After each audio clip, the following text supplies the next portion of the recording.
नमस्कार, आप देख रहे हैं साइबर अलर्ट और आपके साथ मैं हूं ममता चोपड़ा।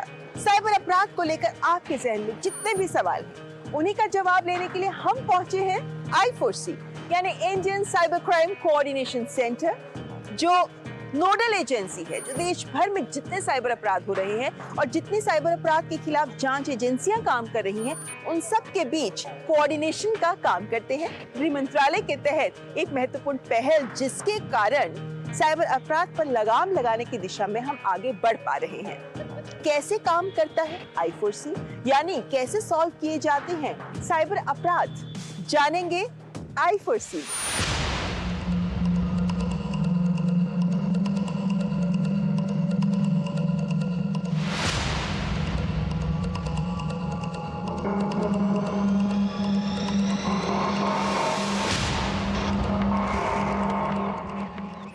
साइबर क्राइम को लेकर आपके जहन में भी बहुत से सवाल आते होंगे ना, यानी जब किसी के साथ साइबर फ्रॉड होता है तब से लेकर पुलिस के द्वारा तहकीकात किए जाने से लेकर पैसा वापस आने तक, आखिर केसेस सॉल्व कैसे किए जाते हैं।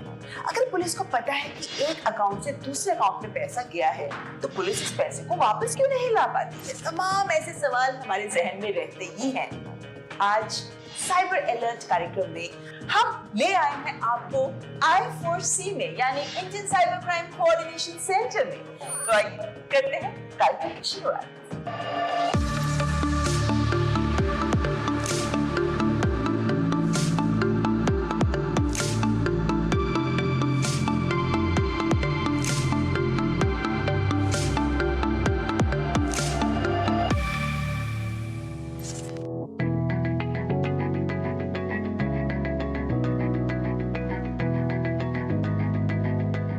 ये है I4C, जहां अलग अलग साइबर क्राइम के पहलुओं पर काम किया जाता है, जिसके लिए अलग अलग विभाग हैं जो उन पर फोकस करते हैं। उदाहरण के तौर पर फिनटेक लैब, जो भी आपका पैसा ये फ्रॉडस्टर्स आपसे लूटते हैं उसे म्यूल खातों में डालकर किस तरीके से एटीएम्स के माध्यम से भी इसको निकालते हैं, आगे यूज करते हैं या फिर ओवरसीज भेजते हैं इत्यादि, इन तमाम पहलुओं पर तहकीकात या एनालिसिस काम किया जाता है फिनटेक लैब में ही। इसी तरीके से यहाँ पर एक है लीगल सेक्शन।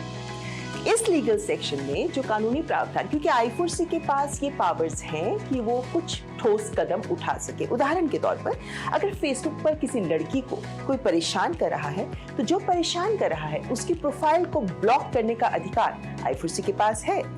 लेकिन बहुत से और भी ऐसे कदम हैं जो इस लीगल सेक्शन के द्वारा I4C उठाता है ताकि हम आप साइबर स्पेस में सुरक्षित रहें। क्या, आइए जानते हैं।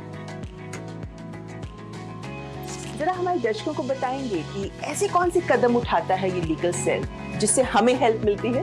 हमें सभी लॉ एनफोर्समेंट एजेंसीज, नागरिक या सभी तरीके के जहां से भी हमें रिपोर्ट्स आते हैं कि अभी ये डिजिटल प्लेटफॉर्म्स पर कहीं भी किसी भी तरीके से ये हार्मफुल कंटेंट अभी भी हमारे देश में किसी न किसी तरीके से नागरिकों को नुकसान पहुंचा रहे हैं, तो I4C 79(3) में दिए गए अपने अधिकारों का प्रयोग करते हुए ऐसे URLs और ISPs और तरह तरह के सोशल मीडिया कंटेंट्स को रिमूव करता है, उनके एक्सेस को डिसेबल करता है। I4C ने अभी हाल में जब से हमारे पास ये अधिकार आए, हमने कई सारे URLs, एप्स और अन्य तरीके के जो डिजिटल सोशल मीडिया प्लेटफॉर्म से गलत गतिविधि में शामिल होते हैं, उन सभी URLs को भी रिमूव किया, हमने उनको टेक डाउन किया। जी, और आपके जैसे साइबर लॉ एक्सपर्ट्स इस दिशा में बहुत महत्वपूर्ण काम कर रहे हैं। लेकिन जो इन्होंने बोला, वैसे और भी इसी से जुड़े बहुत सारे और भी एस्पेक्ट्स हैं जिन पर I4C काम कर रहा है, जिसका जानने के लिए आपको लिए चलते हैं साइबर फ्रॉड मिटिगेशन सेंटर।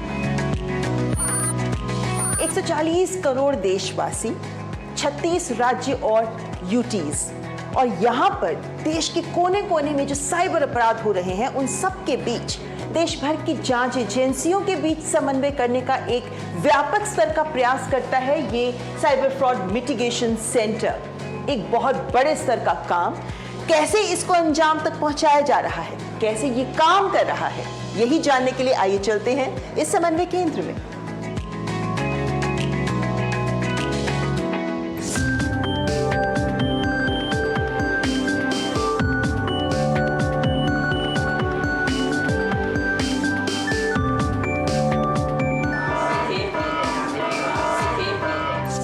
किसी भी साइबर अपराध के मामले को हल करने में जिन जिन हितधारकों की भूमिका महत्वपूर्ण है उन सभी के बीच समन्वित प्रयास इस मिटिगेशन सेंटर में किए जा रहे हैं और इनमें शामिल है अलग अलग राज्यों की लॉ एनफोर्समेंट एजेंसीज, वो राज्य जहां पर ज्यादा साइबर अपराध के मामले आ रहे हैं उनकी लॉ एनफोर्समेंट एजेंसीज के लोग भी यहां बैठे हैं। तो वहीं हम देखते हैं कि तमाम fintech companies, banks, telecom companies, telecom service providers, payment aggregators के साथ साथ ये जो प्रयास इनके माध्यम से किए जाते हैं उसी की वजह से हम इन अपराधों को रोकने में सक्षम हो पाते हैं, क्योंकि इस मिटिगेशन सेंटर के माध्यम से रिएक्शन टाइम बहुत कम हो जाता है और उसकी वजह से दिन प्रतिदिन हम देख रहे हैं कि साइबर अपराध को हल करने का भी प्रतिशत बढ़ता नजर आ रहा है। एक बड़ा सवाल जो मेरे जैसे आम जन के जहन में हमेशा होता है कि अगर मेरे साथ कोई फ्रॉड हुआ है और मैं शिकायत करती हूँ तो पुलिस क्या एक्शन लेती है और आप कैसे सॉल्व करते हैं? जैसे ही किसी भी माध्यम से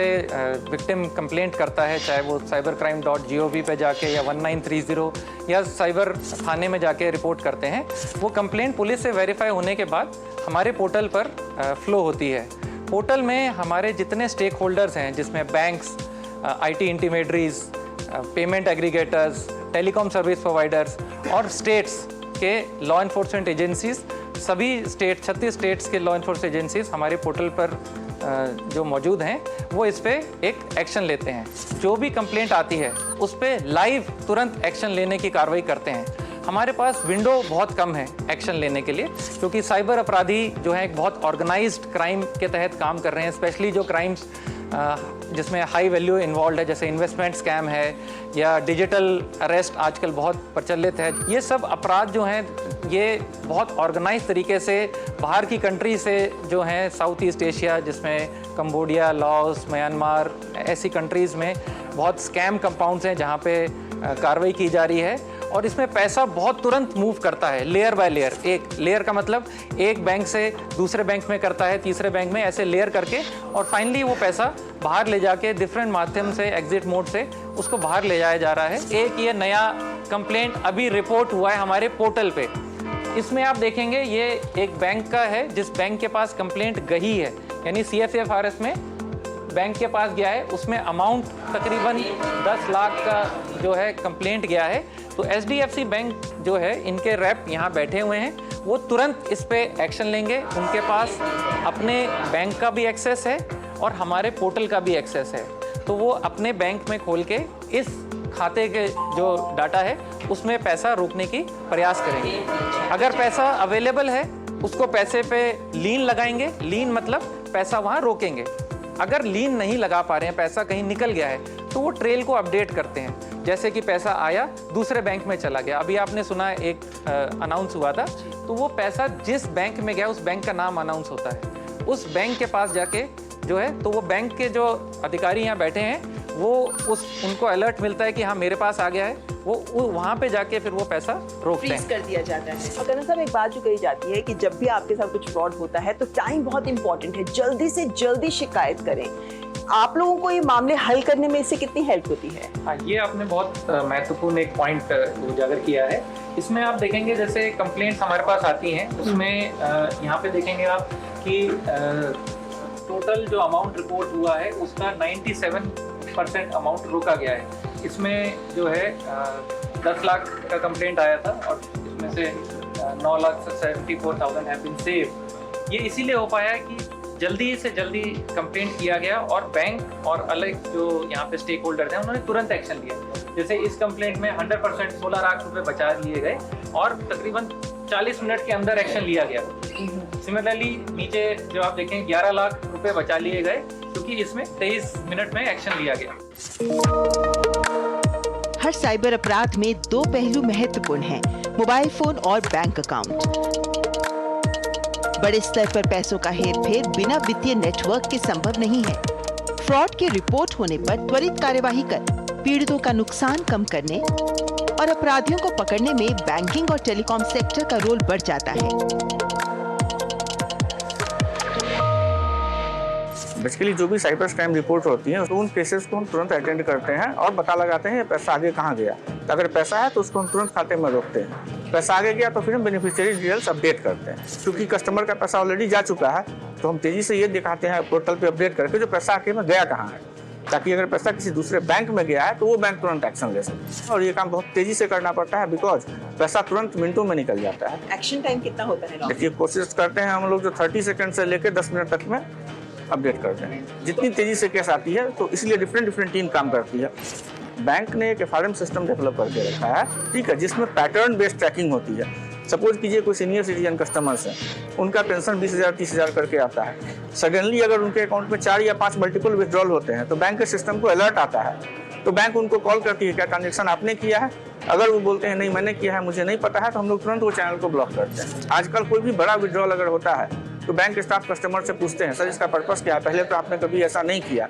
तो वो चेक में अगर वो पाते हैं जो नहीं ये कस्टमर से कुछ मिलता जुलता नहीं होता है तो वो आगे अपने ऊपर वाले कार्यालय को हमें सूचित करते हैं। फिर हम प्रोफाइल देख करके अगर जेन्युइन लगता है तो परमिट करते हैं, और नहीं तो उनको पूछते हैं, सर नहीं ये सही नहीं लग रहा है, आप बताइए सर आप किन से बात कर रहे हैं, कहाँ पैसा भेजना है, हम चेक करके बताते हैं।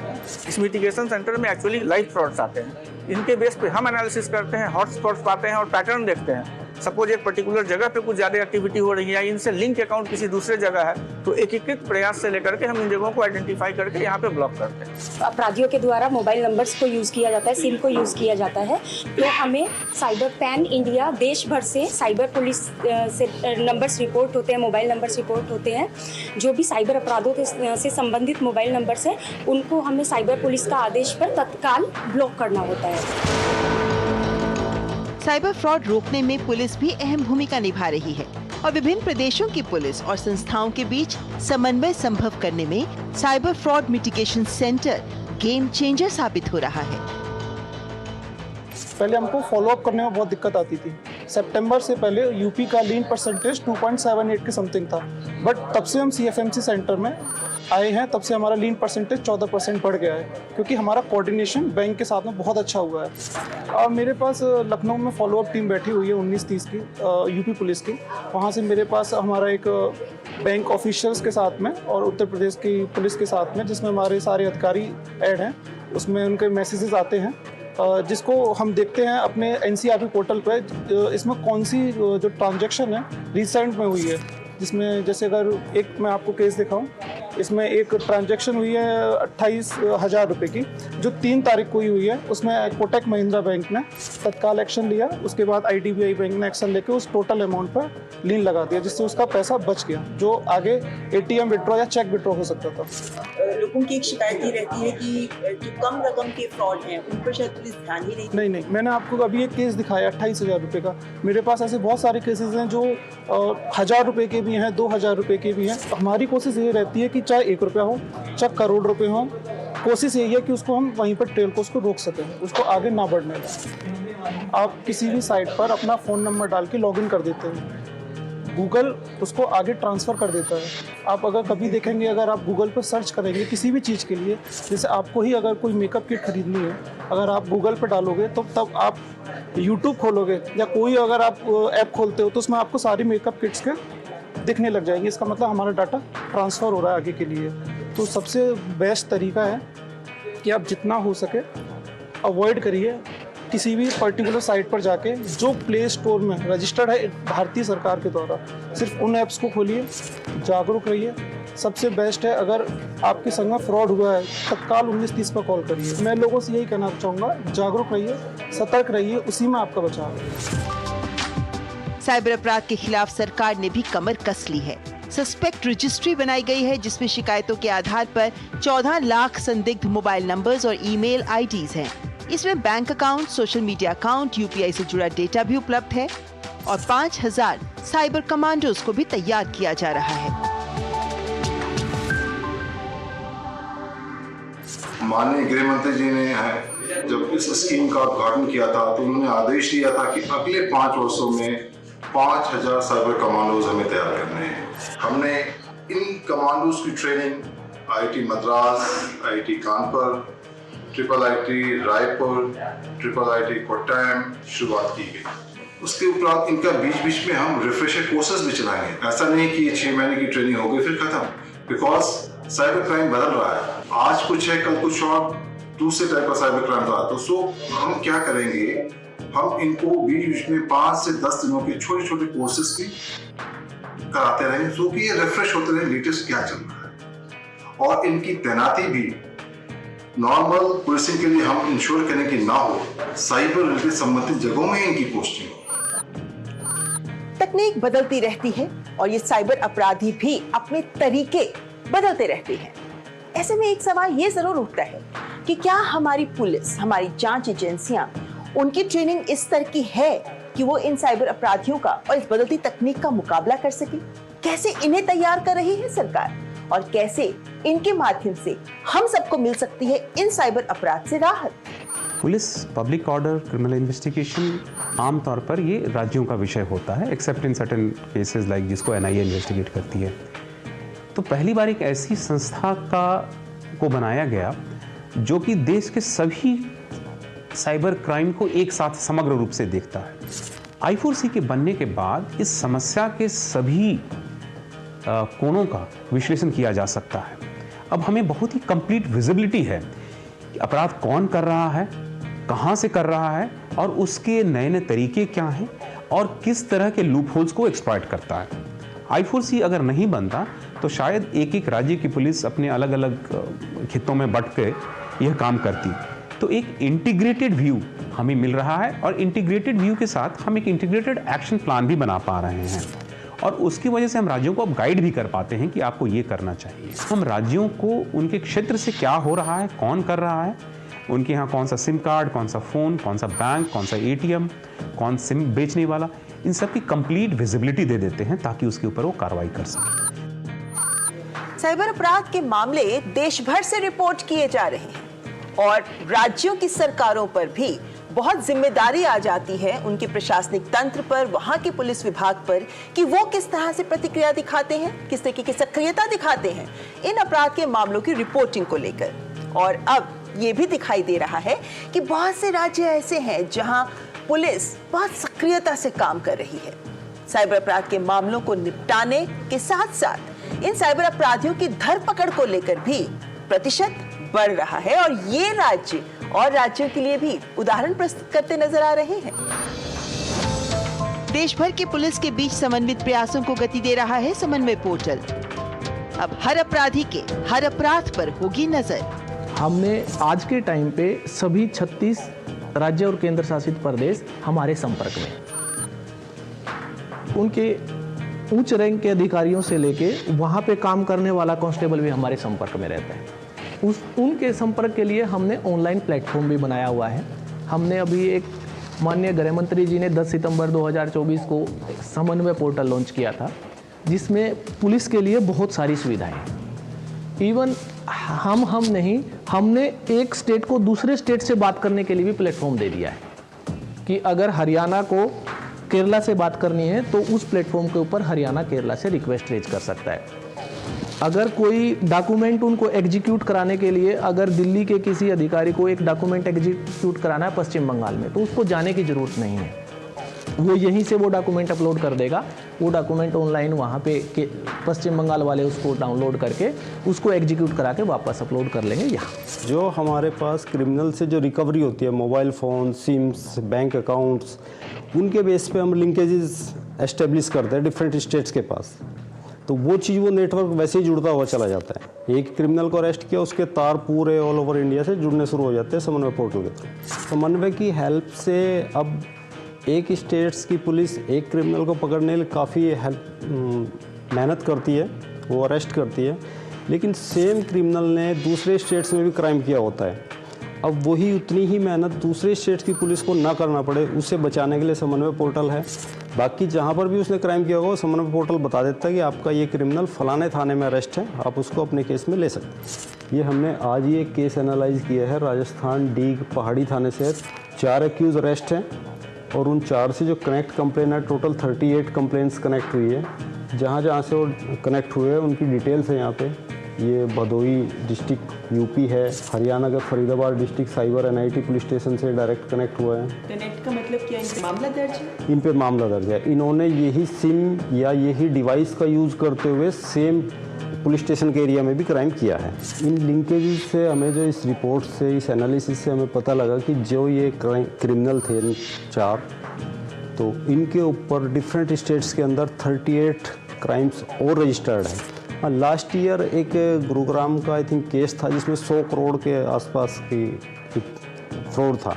जो गुरुग्राम ने अरेस्ट किए थे क्रिमिनल, उनकी उन्होंने डिटेल्स इस समन्वय पोर्टल पे डाली थी, उनसे रिलेटेड जो भी डेटा था। जब उस डिटेल्स का एनालिसिस करके हमने वापस उनको और कनेक्टेड स्टेट्स को बताया, तब हमें पता लगा कि ये 100 करोड़ का घोटाला इनके थ्रू किया गया। तो आप इस बात से अंदाज़ा लगाइए कि इस पे जो 1600 केसेस की हम अगर एनालाइज करें तो 13,000 से ज़्यादा क्राइम से जुड़ा हुआ है।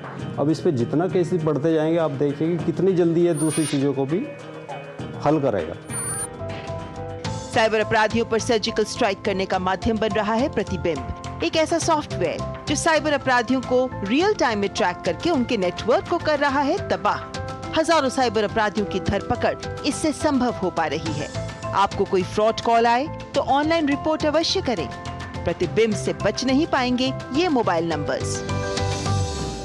ये जो हमारे एनसीआरपी पोर्टल पे और हमारे जो 1930 पे जो भी कंप्लेंट आती हैं, उन कंप्लेंट्स में जो भी नंबर हम लोगों को दिए जाते हैं कि इन नंबर्स पे हमारे पास से कॉल आया, इन नंबर से हमारे पास फ्रॉड हुआ है, उन नंबर्स को हम लोग जो है झारखंड पुलिस की मदद से उन नंबर्स की करंट लोकेशन निकालते हैं और उस लोकेशन को प्रतिबिंब मैप पे हम दर्शाते हैं। इसके साथ साथ आरोपियों द्वारा निकाला हुआ पैसा जो कि बैंक से निकालते हैं, चेक विड्रॉल के ज़रिए, ATM विड्रॉल के ज़रिए, वो भी सारा का सारा डेटा हम मैप पे प्लॉट कराते हैं। इसकी हेल्प से जो है ना लोकल पुलिस को काफ़ी हेल्पफुल रहता है। उनको ये पता चल जाता है कि उनके एरिया में किस ATM विड्रॉल से कितना पैसा निकाला जा रहा है, किस बैंक खाते से जो है अपराधियों के खाते संचालित हो रहे हैं, किस चेक से कितना पैसा निकल रहा है, सारा का सारा जो है प्रतिबिंब पे लोकेशन पे दिख जाता है। अपराधियों के जो मोबाइल है उनका रियल टाइम लोकेशन ट्रैक करते हैं और उस लोकेशंस को मैप पे दर्शाते हैं। कोई ऐसे केस जो सफलता दिखाते हो प्रतिबिंब? राजस्थान पुलिस ने एक ऑपरेशन चलाया था, ऑपरेशन एंटीवायरस। उसमें लगभग 1000 समथिंग क्रिमिनल्स को अरेस्ट किया था प्रतिबिंब की हेल्प से। जो हम लोगों ने डेटा प्रोवाइड किया था उसको यूज़ करते हुए उन लोकेशंस पे जाके रेड करके उन्होंने मोर देन 1000 क्रिमिनल को अरेस्ट किया। तकनीक के खेल में हमारी संस्थाएं भी पीछे नहीं हैं। डेटा एनालिसिस से साइबर अपराध के हर पहलू पर नजर रखी जा रही है। सबसे पहले तो विक्टिम अपनी रिपोर्ट करता है हमारे पोर्टल पे, तो हम बैकएंड से फिर पूरी उसका एनालिसिस देखते हैं, ट्रेंड देखते हैं उसका, और उसके बाद एनालाइज करते हैं कि जो पैसा आया है तो सस्पेक्ट उसे एक अकाउंट की जगह मल्टीपल अकाउंट्स में ट्रांसफ़र करता है। हमने मैक्सिमम लेयर्स 64 लेयर्स तक हमने देखा है कि एक सस्पेक्ट ने पैसे ट्रांसफ़र करे मल्टीपल लेयर्स में। पूरा एक वेब बनाते हैं कि जिसके थ्रू हम उसे पकड़ सकें, हम एनालाइज कर सकें कि वो क्या ट्रेंड फॉलो कर रहे हैं, क्या पैटर्न है उनके। जैसे फ्रॉडस्टर आपके अकाउंट से पैसा निकालता है तो वो एक अकाउंट से वो सिर्फ दूसरे अकाउंट में ट्रांसफ़र नहीं करता, वो सैकड़ों अकाउंट में ट्रांसफ़र करता है, 1 से 10, 10 से 20, 20 से 100। तो हम उसका एनालिसिस करके हम स्टेट से कोऑर्डिनेट करते हैं और हम उन्हें इन्फॉर्म करते हैं कि आप इस जगह पे जाके उन्हें पकड़िए या एनालाइज कीजिए कि ऐसी एक्टिविटी हो रही है उस एरिया में। भारत में हो रहे साइबर अपराध के तार विदेशों से भी जुड़े हैं। विभिन्न जांच एजेंसियों को अलग अलग माध्यम से ये जानकारी मिली है और ये पुख्ता जानकारी भी है। और जिस तरह से साइबर घोटालों के माध्यम से देश को करोड़ों का नुकसान किया जा रहा है, ये साइबर आतंकवाद से कम नहीं है। जहां पर हम देखते हैं कि अंतर्राष्ट्रीय ऑर्गेनाइज्ड क्रिमिनल गिरोह जहां शामिल हैं, वहाँ पर हमें देखने में आ रहा है कि वहाँ आर्टिफिशियल इंटेलिजेंस का, डीप फेक का बहुत प्रयोग हो रहा है। साथ ही साथ हम देख रहे हैं कि बैंकिंग में जो नए इनोवेशन हो रहे हैं, जो नए इंस्ट्रूमेंट्स हो रहे हैं, उनका भी दुरुपयोग दे रहा है। क्रिप्टो करेंसी, CBDC, मास पेइन, पे आउट, वर्चुअल अकाउंट्स, इस तरह की टेक्नोलॉजीज जो एक्चुअली लाई तो गई थी पब्लिक की सुविधा के लिए, लेकिन ऑटोमेटेड होने के कारण उसका दुरुपयोग ये ऑर्गेनाइज्ड क्रिमिनल गैंग ज़्यादा कर पा रहे हैं। तो हमारा प्रयास हमेशा रहता है कि हम लोग कैचअप करें और हम कर भी रहे हैं।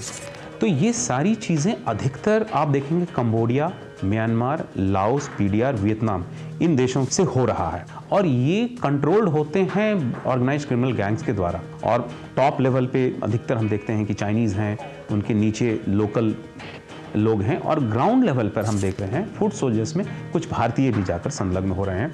कुछ जानबूझकर जा रहे हैं, लेकिन अधिकतर लोगों को पता नहीं रहता वो कहाँ जा रहे हैं। वहाँ जाने के बाद उनको उन गिरोहों में शामिल कर लिया जाता है और उनसे जबरन यह अपराध कराया जाता है, जिसको हम लोग साइबर स्लेवरी कह रहे हैं।